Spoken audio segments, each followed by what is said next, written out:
গত ৩ জুলাই ২০২৪ থেকে রিচার্জের মূল্য 25% বৃদ্ধি পেল। আর এই মূল্য বৃদ্ধি সাধারণ মানুষের ক্ষেত্রে কিন্তু অনেকটাই অসুবিধাজনক। এই মূল্য বৃদ্ধি হঠাৎ করে হওয়ার কারণে সাধারণ মানুষের কিন্তু রিচার্জ করতে খুবই সমস্যা হচ্ছে। হঠাৎ করে এই মূল্য বৃদ্ধি কেন হলো?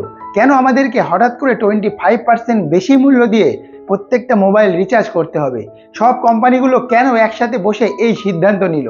একটা কোম্পানির সাথে আরেকটা কোম্পানির যতই কম্পিটিশন থাক না কেন, এই ক্ষেত্রে কিন্তু সবাই একসাথে বসেই এই মূল্য বৃদ্ধি ঘটালো।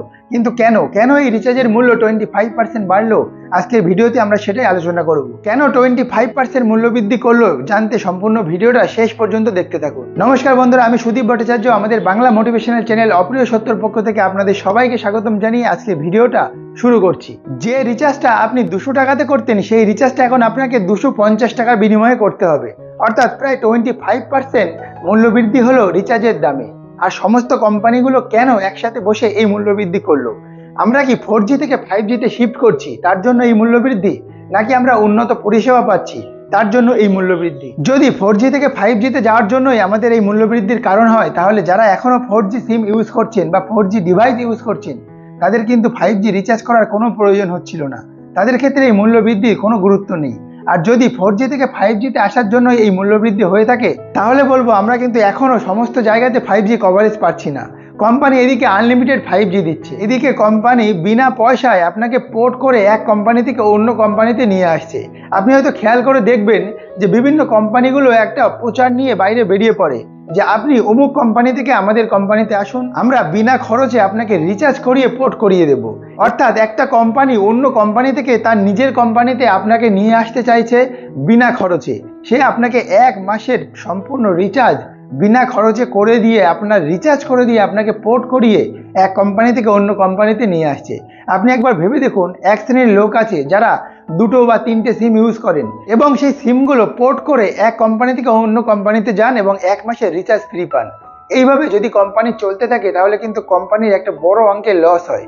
আর এই সমস্ত লসগুলোকে কিন্তু কোম্পানির কখনো না কখনো রিকভার করতে হবে। কোথা থেকে করবে? তার জন্য একমাত্র উপায় রিচার্জের মূল্য বৃদ্ধি করা। এবার আসি 5G বিনা পয়সাতে দেওয়ার কথা।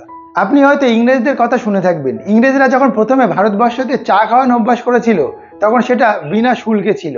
এবং যখন ভারতীয়দের সেই চা খাওয়ার অভ্যাস হয়ে গেল, তখন তার মূল্য ধীরে ধীরে বাড়তে থাকলো। ঠিক একইভাবে যখন জিও কোম্পানি প্রথম এসেছিল, তখন সবাইকে 1 বছর আনলিমিটেড নেট ফ্রি দিয়েছিল এবং তারপরে একটা রিচার্জ ছিল 149 টাকার বিনিময়ে আপনি 28 দিনের বৈধতা পাবেন। আর সেই প্ল্যানটাই আজকে বাড়তে বাড়তে এসে 300 টাকাতে দাঁড়িয়েছে। এইভাবেই আপনাকে একটা অভ্যাসে পরিণত করে দিয়ে তারপর সেটা শুল্ক ধীরে ধীরে বাড়ানো হচ্ছে। যাই হোক, আপনাকে মনে রাখতে হবে যে এই পৃথিবীতে ফ্রি বলে কিছুই হয় না। আপনি আজকে যে সার্ভিসটা ফ্রিতে উপভোগ করছেন, আপনাকে তার মূল্য কখনো না কখনো চোকাতেই হবে। তাই কখনো ফ্রির পেছনে দৌড়াবেন না। আর এই ধরনের যে সমস্ত ফ্রি সার্ভিসগুলো দেখিয়ে আমাদেরকে লোভ দেখানো হয়, তার থেকে সবসময় চেষ্টা করবেন দূরে থাকতে। বর্তমানে ফোনটা এতটাই প্রয়োজনীয় হয়ে পড়েছে যে আপনি চাইলেও ফোনে রিচার্জ না করে থাকতে পারবেন না। আপনার প্যান কার্ড, আপনার আধার কার্ড, আপনার ব্যাংকের বই, আপনার সমস্ত ডকুমেন্টসের সাথে আপনি মোবাইল নাম্বার লিঙ্ক করে রেখেছেন।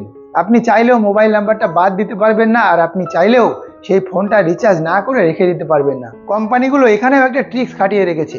আগে আপনি 10 টাকা রিচার্জ করে সারা বছর সিমটাকে ফেলে রাখতে পারতেন, কিন্তু এখন আপনাকে মিনিমাম একটা রিচার্জ মাসে করতেই হবে, তাতে আপনি সেই ফোনটা ইউজ করেন বা নাই করেন। আপনি যদি বাড়িতে একাধিক সিম রাখেন, তাহলে আপনাকে কিন্তু প্রত্যেকটা সিমেই আলাদা আলাদা রিচার্জ করতে হবে।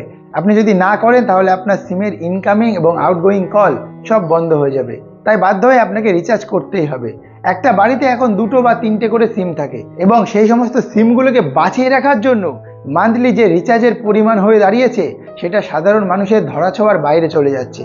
আর এই কারণে সাধারণ মানুষের এত সমস্যা। আপনি বা আমি একা প্রতিবাদ করে এই রিচার্জের মূল্য কমাতে পারবো না, কিন্তু যদি আপনি চেষ্টা করেন যে একটা সিম ব্যবহার করে যদি আপনি চালাতে পারেন, তাহলে চেষ্টা করুন যে একটা সিম ব্যবহার করে চালাতে। বা অল্টারনেটিভ, যদি আপনার 2টো সিম থাকে, তাহলে একটা সিমে এই মাসে রিচার্জ করুন, পরের মাসে গিয়ে অন্য সিমে রিচার্জ করুন। কিন্তু অযথা বারবার পোর্ট করে নাম্বার পরিবর্তন করার ফাঁদে পা দেবেন না। আপনাকে একটা জিনিস বুঝতে হবে যে কোম্পানিগুলো নিজেদের মধ্যে যতই রেষারেষি করুক না কেন, তারা কিন্তু একটা জায়গাতে গিয়ে সম্পূর্ণ একসাথে বসে প্ল্যান করে। তারা কিন্তু একসাথে একই জায়গায় বসে প্ল্যান করে 25% রিচার্জের মূল্য বৃদ্ধি করলো। যদি কোনো একটা নির্দিষ্ট কোম্পানি করতো, তাহলে কিন্তু মানুষ তার প্রতিবাদ করতে পারত। কিন্তু সবাই যেহেতু একসাথে বসে প্ল্যানটা বাড়ালো, কারোর ইচ্ছা থাকলেও কিছু করার নেই।